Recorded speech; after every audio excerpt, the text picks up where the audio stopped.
Hey, this is Matt once again. Welcome back to another video. The other paid request this time for James.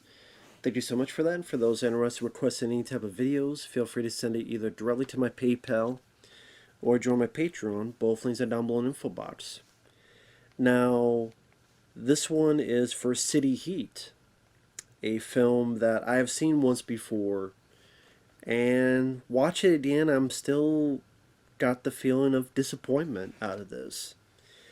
Because, I mean, you got Burt Reynolds and you got Clint Eastwood. Two of the primary stars of their day. I like both of them. Rest in peace to Burt. Because I love Hooper. That's my favorite Burt Reynolds film. I like Smokey and the Bandit. I like the Cannonball Run movies. And he's got a lot of charisma and charm. Clint Eastwood has that great star it factor. He made that work with the squinty eyed and his voice. Love the Dirty Harry films. In the Line of Fire, among many others. And the fact that they get to work together seems like a great natural fit. They were friends for a long while. And from what I understand, Blake Edwards, who had done The Pink Panther, he would go on to do Stand Deep with John Ritter, Blind Date with Bruce Willis, two films I do like. He had written this film for these two guys, and he was going to direct it. But then Clint Eastwood met him. He didn't like Blake. I don't know reasons why he didn't like Blake, but he didn't like him. They didn't get along, so he's like, well, I guess this is the movie where me and Burt are going to do together. But then one thing led to another, and Blake Edwards left. His script was rewritten, and they got this guy, Richard Benjamin, which he's an actor. He's been in stuff. I think he was the star of Saturday the 14th, but he's directed a couple other stuff too. So Richard Benjamin comes in to direct. Eastwood and Burt going to star. It's a period piece movie in the 1930s where Eastwood's a cop, a lieutenant. Burt Reynolds used to be Eastwood's partner, but now he's a gumshoe. He's a private eye who's got some money issues. His partner is Richard Roundtree, Shaft himself, who you get the idea he was scamming the wrong people, which ended up him getting killed. So then Burt's looking into his partner's death, but then also his girlfriend, played by Madeline Kahn, she gets kidnapped. From what I understand, on the first day of shooting, someone's supposed to hit Burt in the face with a chair, but they didn't hit him with a breakaway chair. They accidentally took the real steel chair, smacked in the face, and fucked it up. Now, Richard Benjamin has come out and said that's not what happened. He said Burt slipped in the dressing room. That's what Richard Benjamin says, the director. Now, I don't know. Maybe he did slip on the dressing room and thought, well, that's not really a good story to tell. He's a masculine, man. No way that could happen from fucking me slipping on a dressing room. No, it's gotta be something more to it. I just don't know why Richard Benjamin would lie about it. I get why Burt would lie about it, because if you get hit with a chair, oh, that's really tough, and he made it, but you feel more sorry. But if it was an accident that he fucked up, maybe try to save face, not be embarrassed. But I didn't. People say Richard Benjamin's lying, but then my question is, what reason did he have to lie? So I don't know what really happened. I wasn't there. It wasn't the fly on the wall. But either way, he was fucked up. It was in extreme pain, and he had to keep taking painkillers, and that really affected his performance. There were interviews where he said he ruined the film. I mean, I think he put too much onto himself. I mean, Burt does look very tired because he's in constant pain. He's always having to take painkillers. So he could not do as much in this compared to Hooper compared to Smokey the Bandit. You tell he was not his natural state of affairs that he would do in those previous films. That something's off, and we now know why. But I think the script was really an issue with this too. Number one, you get these two guys. I did not want to see them in a period piece movie. I didn't. The 1930s. I would much rather have seen them in a modern time story. I think a lot of people would have, because that's what we're used to. We're used to Burt and Hooper and Smokey the Bandit and God for the Country, yeehaw, his laugh, and Clint doing Dirty Harry type of movies and stuff. I'd read of westerns, but I think people would have wanted to see more of Clint is from the city, Burt's from the country, worlds collide, they have their different temperaments, but they work together. And that's another thing, is that they're not really together a whole lot in this movie. I mean, they're a bit together in the third act, but it's like it's more Burt's movie than Clint's. Clint Eastwood kind of just wanders around, pops up when he needs to, they kind of disappears. And for a lot of buddy films, you maybe get like 20 minutes in or 30 minutes in, and then they're together, and then they're together for the entire movie. The Rookie, I thought, did that better with Clint Eastwood and Charlie Sheen. Where, granted, when Eastwood gets caught, they're separated, but they're together for a good chunk of it, and then being separated builds up Charlie Sheen's character, and then they're together for the finale where they have some great stunts when they're driving the car out of the building and it explodes. Said, fasten your seatbelt. Like, The Rookie felt like a better buddy film compared to this. Because that Clint Eastwood directed it, so maybe, yeah, the guy that knew a bit more. Because Richard Benjamin, I don't know how much. I know he had done a period piece before this, but I don't know how much he knows about action. I don't know if he had the comedic tape to get that type of comedy out of these two guys. And it's disappointing because you got this cast, again, Clint Eastwood and Burt Reynolds, Richard Roundtree, you got Rip Torn, and Robert Davi, and Irene Cara, Madeline Kahn. Like, you have some pretty damn solid cast. And there's not much action. I mean, there's a bit where I would say the best scene is the first scene, where they're kind of in this diner and these two guys are messing with Burt and he's trying to fight them, and he like gets thrown on the counter, and Eastwood's just drinking his coffee, and then a bit of his coffee gets spilled and he has that look on his face, and he punches the guy in the face. I would say that was the best scene in the movie, but sadly the rest of it didn't really capitalize on that. The plot is wishy-washy and very uninteresting. You don't really get involved with the plot, with the story.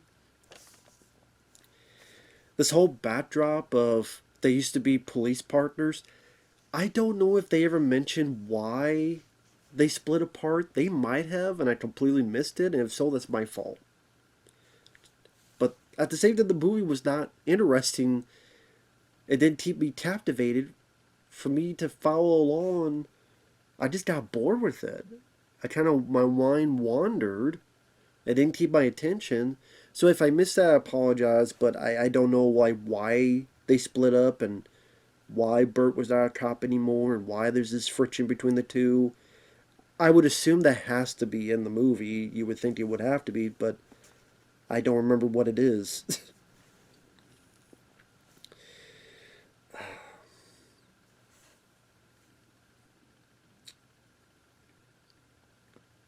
It's a movie that it wants to be kind of a goofy comedy like the 1930s, but then it wants to have Clint Eastwood shoot a guy 8 fucking times. And that's the thing, is that this is rated PG. And did people really want to see Eastwood and Burt in a film that's PG? I mean, I did it. What was the rate? What did Hooper have as a rating? I did it that Burt Reynolds. Actually, let me just look real quick, because that's my favorite Burt film. Well, what was that rated? PG. That's what I thought. So granted, Burt did work in that realm, but for a movie about cops and gumshoes and action, I just don't know if people really wanted a PG film. And if so, then you gotta make it rather funny, and I just didn't think this was that funny. I can't think of many jokes that made me chuckle. And in the dialogue, Odysee came in second in the snotball pageant.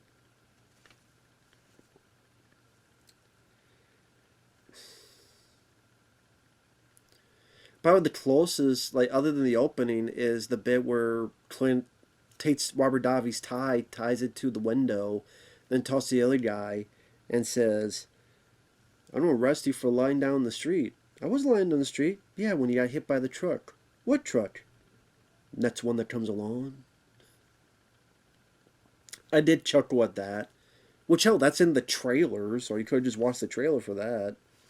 And action-wise, like, other than the opening, it's, I said, Clint shooting that one guy 8 times, like shoots him 6 times, and literally has to reload to shoot him 2 more times. But it's PG, so there's no blood. So that's where you shoot a guy 8 times, but there's no blood because of the rating. There's the finale when you have. Well, there's the scene in the trailer where Clint comes down with a shotgun, and Burt's like, "Oh, that's what you do, huh? Just walk down the street? I was doing it wrong, we're hiding." And Clint shoots with the shotgun a few times. The finale where they're in this garage and they're shooting bad guys, then it leads to them finding the bad guy Tony Lobianco, where I remember from God Told Me To, the Larry Cohen film. And Burt's in a, it's a brothel, so Burt finds like a guy with a Little Red Riding Hood, Little Red Riding Hood fetish, and he's wearing a wolf mask, and so Burt takes it.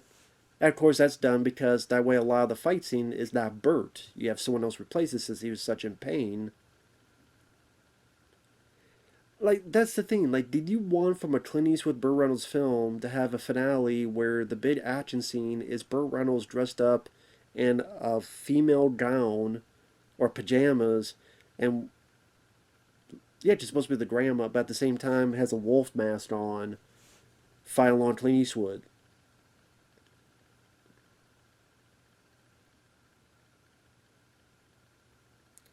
Or like when he's looking around, he's opened up doors. He opens up one door and he hears a horse. It's the idea that someone's fucking a horse, or someone is having sex with a horse. I guess. And kind of sitting there going, "Is this really what you wanted out of this?" No, at least in my opinion. I say Clint kind of just wanders throughout the film, pops up when he needs to. Burt, very tired because of the pain he's in, so you tell he's off and he's not on his A game because of that. And I see Rip Torn, who will later be an independent Men in Black as the boss, and Men in Black 2 as well as the boss. And still, that's why it's hard to talk about, because it's the only time these two got to work together, and I guess it wasn't a bomb, but it definitely was a disappointment. Box office, people expected a lot more, and there was never a time where they worked together again, which is a shame. And like I say, it feels like they were barely together in the movie.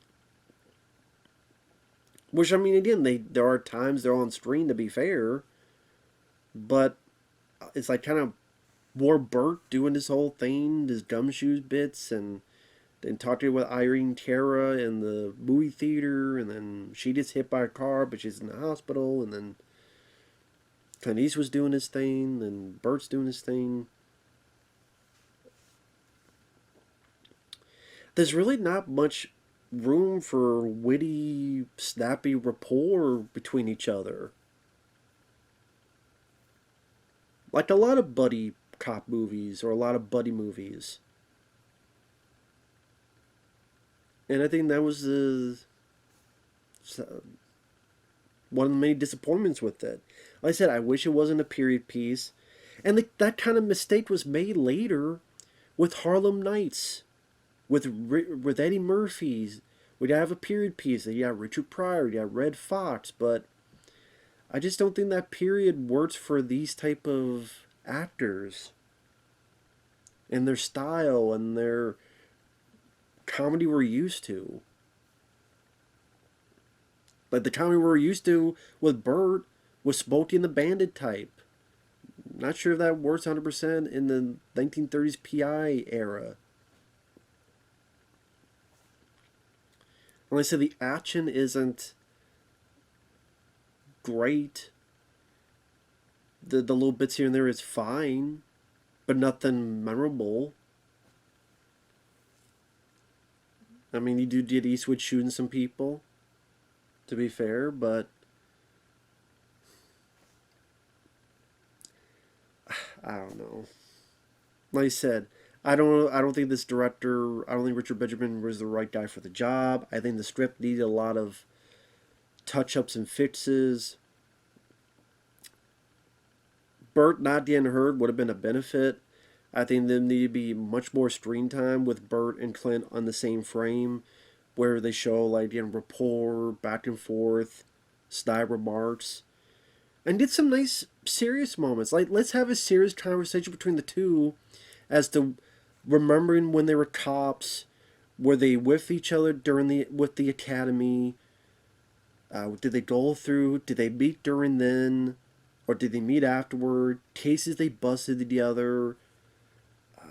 What was the falling out? Maybe something where they kind of shake hands with each other. There's no heart to it between those two guys. It's kind of Clint helps Burt, and the guys side by side saving the girl. Then at the end, they kind of doing their own separate things. Then let's go fight each other outside. They're staring at each other.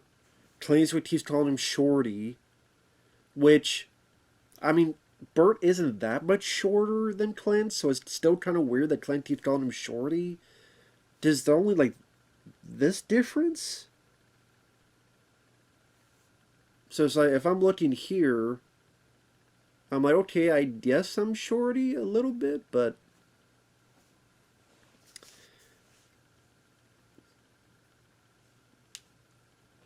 let's say maybe it was modern time, you use more modern language, and like the Rookie. I mean, I got more out of the argument that Clint Eastwood and Charlie Sheen had argue over fucking donuts, the shit with the peep filling.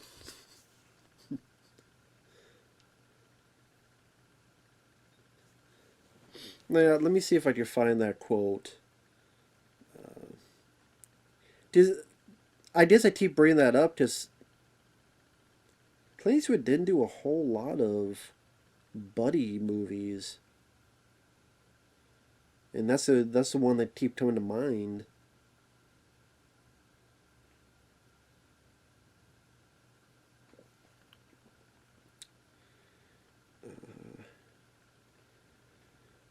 Let me see. Let me see if I can find it. Do you think I like driving around after you all day? I fucking hate it. I hate the way you drive. I hate your stinking whiskey breath. Yeah, and I hate your uptight regulation Spartan Boy Scout horse shit. I hate the little fucking creases in your pants. I hate these fucking donuts. These fruity little ones with the goddamn peaty shit. Nobody eats that shit.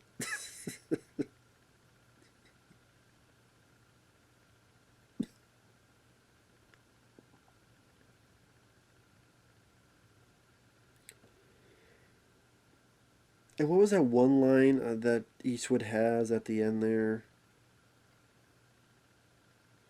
Like, there must be 100 reasons why I don't kill you, but right now, I can't think of one.